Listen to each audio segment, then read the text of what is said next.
Okay, we're going to hang out for a few, see if we can get some people in here. Still sending some invites here. So please hang out.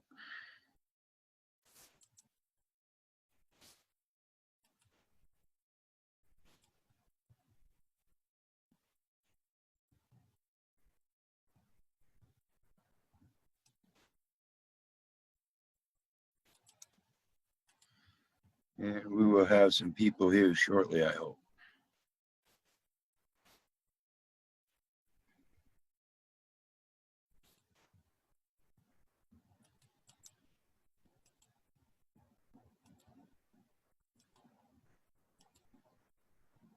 Oh, let's see here.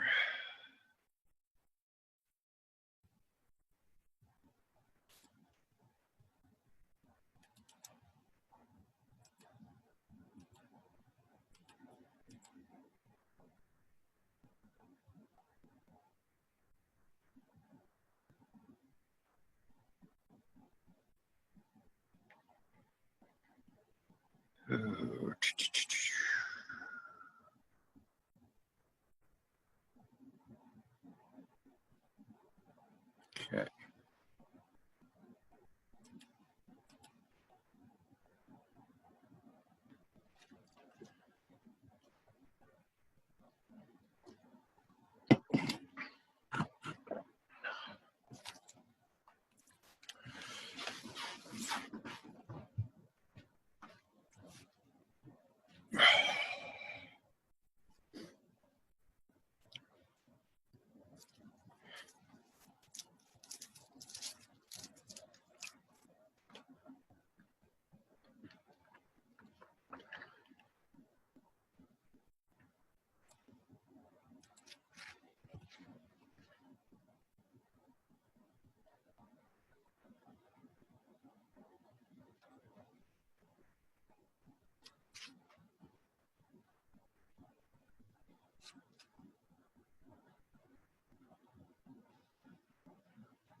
Oh, come on.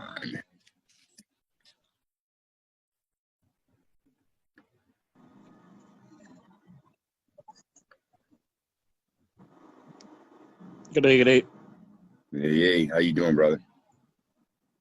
Not too bad in yourself. Slow but sure, as normal.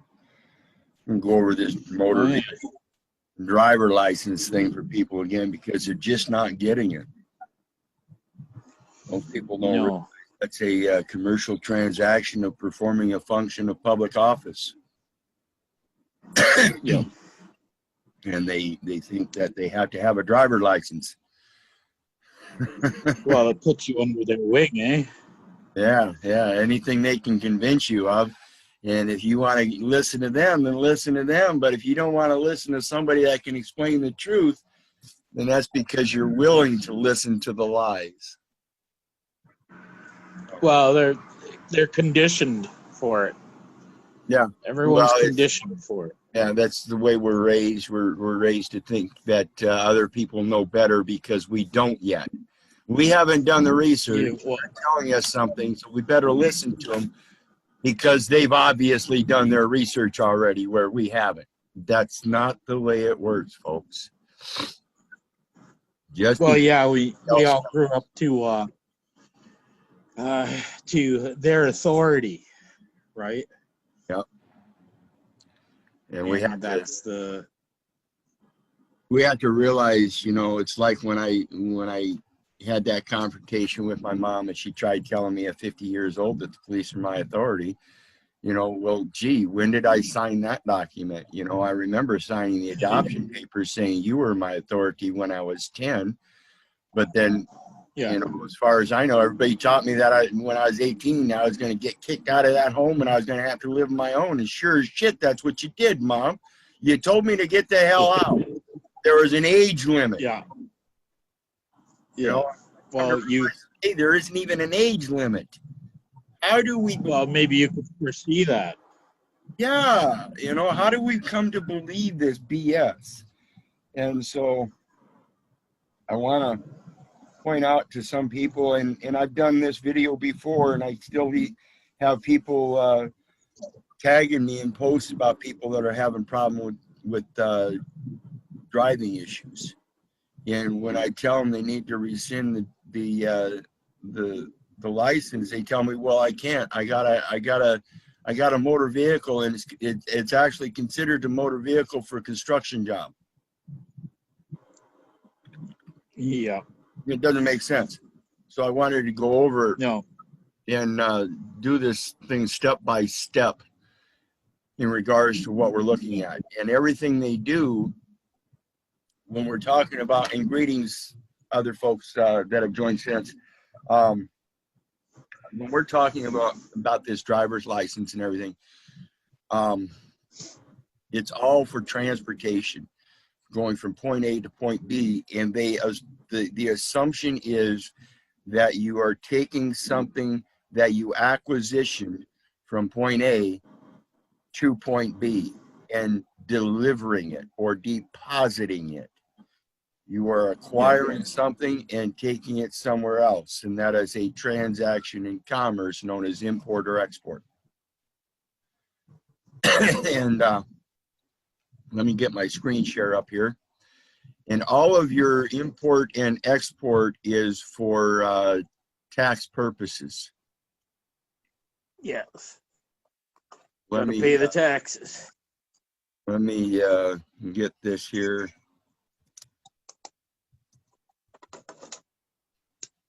Because what we're looking at in regards to taxes on the traffic thing is definition in 26 U.S. Code 7701.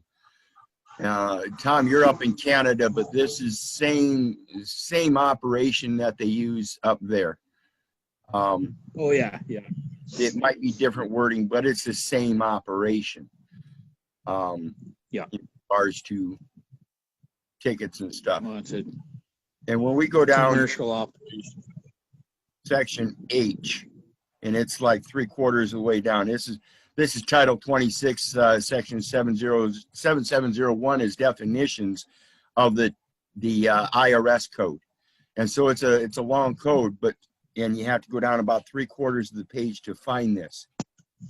But it's subsection H, and it says motor vehicle operating leases. Now, when we think about our motor vehicles and we think about that motor vehicle driver license, we think of it as ours. When we think about motor vehicle operating leases, we think about, well, somebody else is leasing their automobile, they're renting it to somebody else. Well, Yeah. the series of transactions is what causes us to realize what's going on here. When we read this section, it tells us a series of transactions involved in the lease. Yeah. In general, for purposes of this title, tax title. So it is for tax purposes. Motor vehicle being in the tax definition under operating leases for purposes of this title tells us that motor vehicle operator leases are for tax purposes. So in the case of a qualified motor vehicle operating agreement, which contains a terminal rental adjustment clause. Yeah. Again, we're talking about different transactions. In the qualified motor vehicle operating agreement, there must be another agreement, which is simply an agreement for a rental adjustment. Yeah. As such agreement shall be treated as a lease if such agreement would be treated as a lease under this title. And if we go back and read this parentheses part, it says, but for such terminal rental adjustment clause. Is that trying to strike out that terminal rental adjustment clause? Or trying to catch your attention to pay attention to it again? Yeah, it's just there for information purposes only. Right, it's there for information purposes only because it's in parentheses. So what they are in fact doing is saying that if there's not a rental adjustment clause, it's still treated as a lease agreement. Yeah.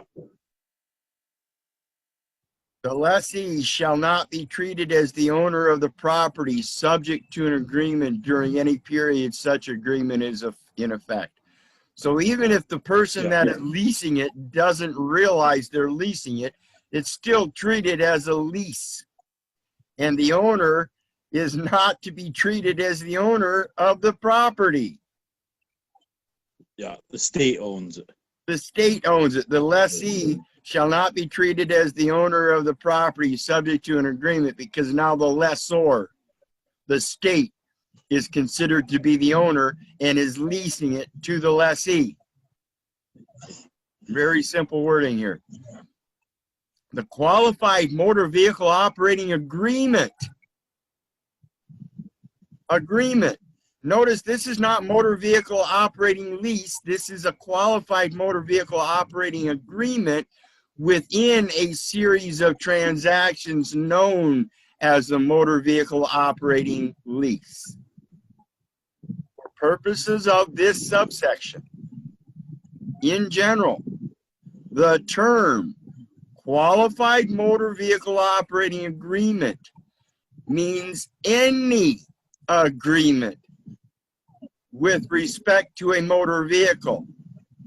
So again, they're putting something in parentheses, and if it's not in respect to a motor vehicle, but it's attached to a motor vehicle, it's in respect to a motor vehicle now, including a trailer, aka even a motorhome trailer, which meets the requirements of subparagraphs B, C, and D. So what they are now saying is all of this up here. The motor vehicle operating lease and the motor vehicle operating agreement defined has to follow B, C, and D. This is the interesting part, because it says it has to include D, and it says lessor must have no knowledge that the certification is false. Why would they put that the certification is false in there? Because it is. It is false when you go back and read B and C. B says an agreement meets. After it says B, C, and D, it's just like a computer program. It's going to tell you now B includes 3 elements or 2 elements or 4 elements, and you're going to have to read those elements. And B has a minimum liability of the lessor, which is the state. An agreement meets the requirements of this subparagraph if under such agreement the sum of the amount the lessor is personally liable to repay and the net fair market value of the lessor's interest in any property pledged as security for property subject to the agreement. When we read this comment, we see that the state as lessor has no property subject to the agreement, and therefore they need you to pledge your property as security for their interests so that they can maintain a fair net value, so they can repay you if you break your car. Why are they interested in that? Because if you get in an accident and you break somebody else's car, they have the same claim on somebody else's car, and now they can pay them, and they can pay them by detrimenting you. This is not how commerce is supposed to work. Contracts are not enforceable.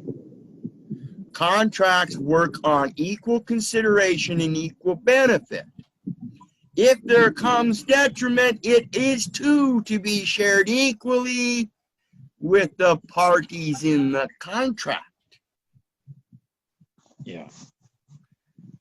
So what they're saying here is that because you caused somebody else damage to their car, if they come after you, they can also come after the state. And that's where the detriment is supposed to be shared. It's not supposed to be shared in some kind of lease agreement where the state takes possession of your property so they can divvy it out fairly later if some such accident happens through some kind of insurance scheme. And that's exactly what it is. It's an insurance scheme. It's meant for tax purposes, which it clearly states. But then they go on and say that you're required to carry insurance too. Yeah. Equals or exceeds all amounts borrowed to finance the acquisition of property subject to subject to the agreement. When we get done here, I'm going to show you this acquisition part in the federal regulations as well. The next part of this comment says there shall not be taken into account under clause 2 any property pledged which is property subject to the agreement or property directly or indirectly financed by indebtedness secured by property subject to the agreement. What they're saying here is they don't want the property. There shall not be taken into account. In other words, you're not going to describe, they're not going to describe, and you're not going to be allowed to describe in the account property which was pledged. Yet they're calling it pledged, but they're not going to allow you to put it into the account. There shall not be taken into account. So when we think about that, we have to realize we are pledging, and they are not going to acknowledge that in any account that you pledged your personal property for as an acquisition and it now belongs to them. It's only going to be used through the verbiage. That's why we have to pay attention to this verbiage. Hold on just a second. And so when we think about this, hold on just a second, folks. Also, listening to drive anywhere today? I don't work until 7 o'clock, so. All right, thanks. Okay, sorry about the interruption, folks. Sorry about that, guys. So we go on to read, and it says certification by lessee. Guess what? Guess what, folks? The automobile that you have, once you pledge it for the state through licensing and registration and everything, there's supposed to be a certification. This is another part of the agreement. And it says notice of tax ownership. Again, remember, this whole section here is for, in general, purposes of taxation, because it is in the tax section, the tax title. Certification by lessee, notice of tax ownership. You're admitting right here, without knowing it, that you are taking upon a tax ownership. Before you do that, there is no tax ownership. Comprehend that. An agreement meets the requirements of this subparagraph if such agreement contains a separate written statement separately signed by the lessee. I want to ask everybody, every time you've registered an automobile at the local county courthouse, have you entered a separate written statement separately signed by the lessee, by yourself? In that statement, we're going to find out what it's supposed to say. In that statement, did you says under which the lessee certifies under penalty of perjury that it, are they referring to yourself as an it? They most certainly are. Why are they doing that? Well, let's read. Under which the lessee certifies under penalty of perjury that it intends that more than 50% of the use of the property subject to the agreement, and it's subject to the agreement under an acquisition of the property that was pledged here. So once you pledge it, you are actually supposed to write a separate statement, separately signed, under penalty of perjury, that you intend that more than 50% of the use of the property subject to the agreement is to be in trade or business of yourself. Trade or business? I'm not even employed. Why would I need a driver license then? Why would I need a motor vehicle operator lease? Why would I need these things if I'm not employed? Well, you're performing trade or business. Well, let's read what trade or business is, folks. Trade or business, again, in this same section, it just happens to be up at the beginning of the page farther. It says trade or business. 26, trade or business. The term, quote, trade or business, quote, or unquote, includes, which means it excludes all else, the performance of the functions of public office. So, let's think about this, folks. Let's think about this. If, according to the agreement, the certification needs to be taken notice of a tax ownership, and it has to be a separate written statement, separately signed, stating that we are performing the functions of public office.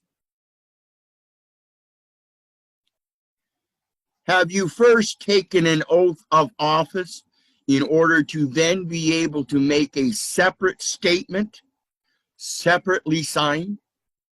Have you first taken an oath of office before you can even qualify a certification for a driver license under a motor vehicle operator's lease agreement?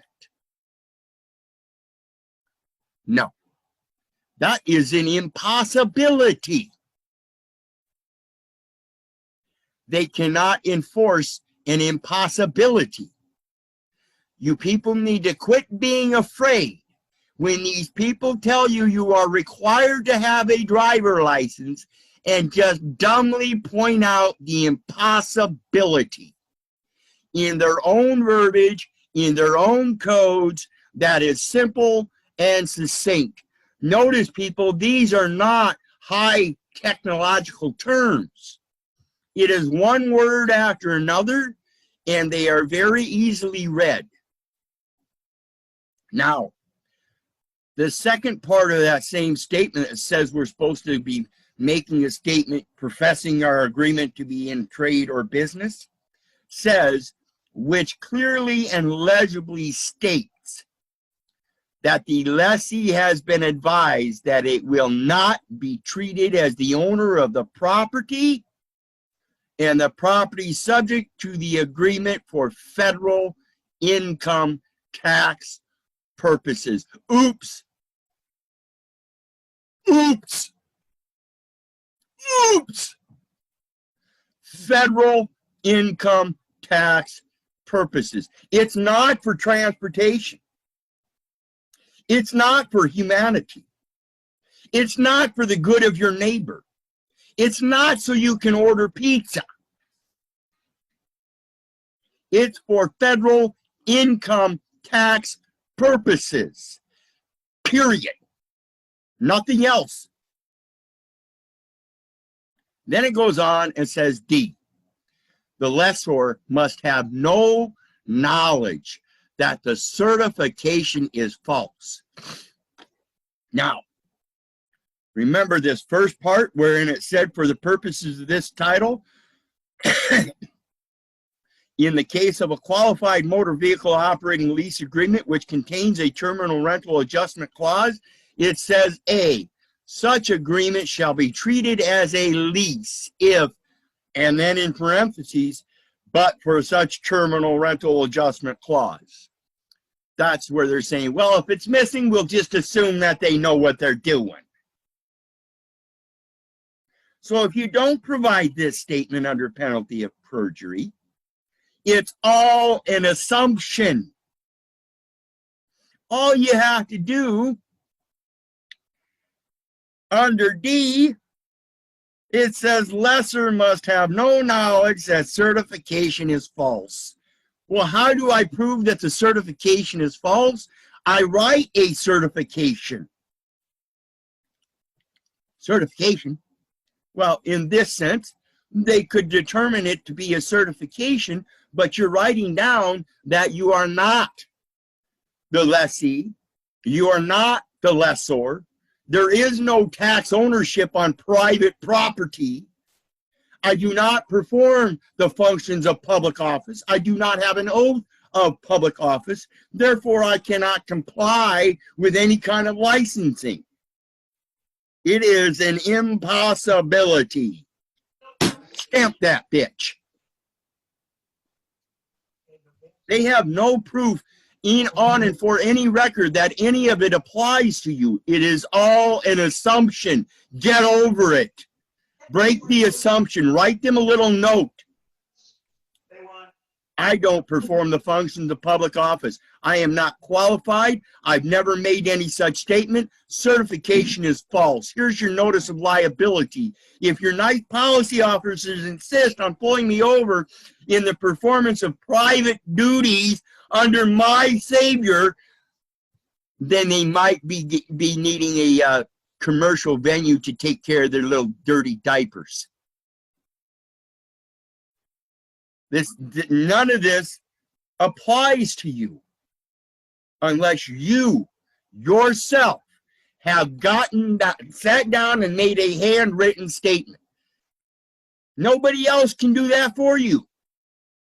And if you haven't, then everything's an assumption. Until you sit down and write a nice little handwritten statement to all the fraudsters and let them know their certification is false, and give them that notice of liability of what's going to happen if they keep trespassing you, then you've not done your job. And this is as easy as it gets, folks. Let me show you something under 48 CFR, which is the Code of Federal Regulations, Title 52.212-5, which is a particular section. And again, Thomas, you'll have the same kind of stuff up there in Canada as we have down here. And this is under the Federal Acquisitions Regulations System. Remember, when we were talking here in Title 26, they're talking about an acquisition of property. And that's exactly what they're doing. They're saying that you pledged that automobile to them, and yet the certification is false. You never made any such certification. How can it be true? There was no contract with terms and conditions in order to implement the statute or executive orders. You never made any such statement. So far, the only contract terms and conditions required to implement statutes or executive orders attached to those commercial items are the statutes and executive orders themselves. They do not apply to yourself unless you take upon that tax ownership. It's an impossibility. Impossible. And they admit it right here themselves. That's the title of this section. And it says contract terms and conditions required to even implement their statutes or executive orders whenever they're seeking a commercial item. So every statute and every federal code where they say that they're seeking a commercial item in penalizing you, that is in fact a contract. Again, contracts are equal consideration, equal benefit, and if there is detriment, you look at that cocksucker across there trying to prosecute you, excuse my language, and you tell him, hey, come join me for that 90 days in jail. Come join me for that next life term sentence. Come on, buddy. That's what equal detriment is. So if they want to impose some kind of detriment, stand up. Sure. I've done a lot of time in jail, and I can handle it. I'm only 120 pounds. But I'll bet that 350-pound guy over here that likes shoving his fancy food all down his throat isn't going to have too much fun in there with me. This is the kind of stuff we need to think about, people. None of it applies to you. You apply it yourself by assuming a tax ownership without telling him, no, you don't own it. Every last one of these codes is for tax purposes. Every last one. It has to start with taxes first. It has to be imported first into a jurisdiction in order for them to then apply a commercial set of regulations. It has to be done that way. You cannot import something first in a commercial realm and then say a tax applies to it from a different jurisdiction. It doesn't work that way. It does not work that way. Period. So think about this stuff, people, and realize we are not subject to any of this stuff anywhere in their codes. None of it. We have been duped by the language and other people trying to enforce things that just are not so. Again, if you go back and look at the reading in that Title 26, I'm going to pull it up again here real quick so everybody gets a good gander at this.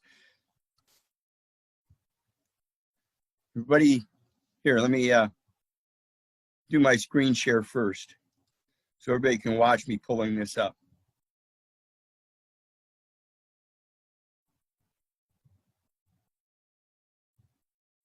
Okay, everybody should be able to see my screen, and you can see up here in the top right hand or top left hand corner, I punched in 26 USC, and careful if you use USC right now on my computer, it doesn't matter if I use uppercase, lowercase or not, or US code, it doesn't matter. But sometimes if you've got a fresh laptop, brand new out of the pack, and you type in 26 USC 7701, you might get a University of Southern California document somewhere. So it's wise to use US code written out. But once your computer gets used to it, 26 USC 7701, and when you hit enter, comes up, it's the top one. I click on it, it's telling me I'm running out of time because I got more than 3 viewers today, thank God. And then if we look at the right-hand side of the page, and there's that little scroll thing, we can scroll down about 3/4 of the page, and look, there it is. And it's number H2, section H2. And that's all it is. It's that highlighted blue section. That's all it takes. You could write a certification based on these elements right here, and it would stand in every court. Because again, like I said, it starts right out the top, motor vehicle operating leases, and it is in the tax title, And then it says, in general, for purposes of this title, tax title, so for purposes of taxes. And then we go down here and we see in the agreement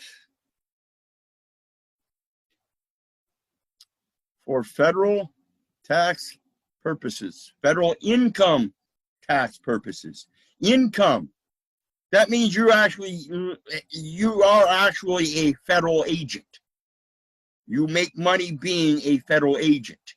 It's not a federal excise tax or import or export tax. It's a federal income tax, saying that you are in the performance of the functions of public office. So really think about this stuff, people, and pay attention to what's going on. It's very simple to rebut the driver license, insurance, and all of it. They cannot possibly require you. And we can tell that by that code. The code says you are the one that has to certify it, not them.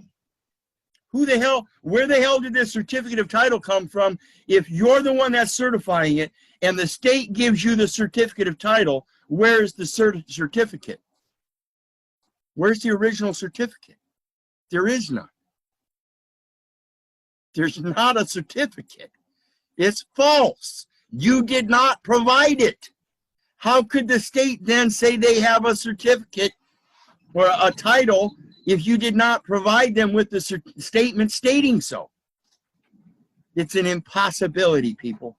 So please pay attention to this stuff. When I get done here, I'm going to post my other forum links and my PayPal button. I could certainly use some help there with the PayPal. But remember, hit the other links and check out the information, share the videos, and share the links. In the meantime, remember, if it wasn't for you guys, I wouldn't be doing this. I've done the video on this certification as false several times now. I'm going to keep doing it if I have to, but I'm hoping people will start sharing this stuff so it gets around. It's that simple. It's that simple. If you haven't provided a statement, provide them one. I never made any such statement. Certification is false. You do not have it in your account. Remember, we even pointed that out. It's not in the accounting. They're not going to recognize it in the accounting.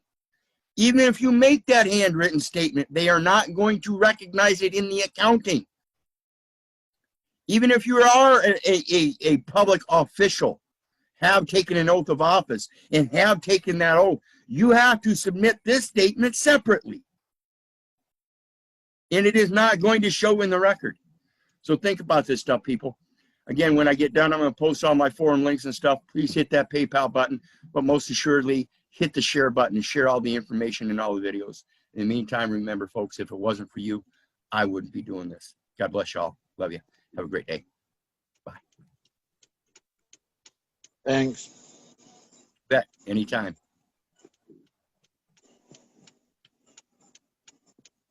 I'm going to check the comments. Appreciate you. Yes, thank you, Katrina. Appreciate you too. Like I said, if it wasn't for you guys, I wouldn't be here. I wouldn't be doing this. Yes, and John, Thomas Johnson says you can get diplomat plates. You can make them yourself. You can get them from other people. You can make your own IDs. We can do this stuff, people. We just have to educate ourselves on the format. And remember, their format doesn't include us. We have to certify our format to them. So, all right. In the meantime, again, God bless. Yes, Paul, I will be doing the replay as soon as it uploads. It'll be on my Facebook page, Hotep Secondly, and on Lawful Living. So, talk to y'all later. In the meantime, God bless. Love you.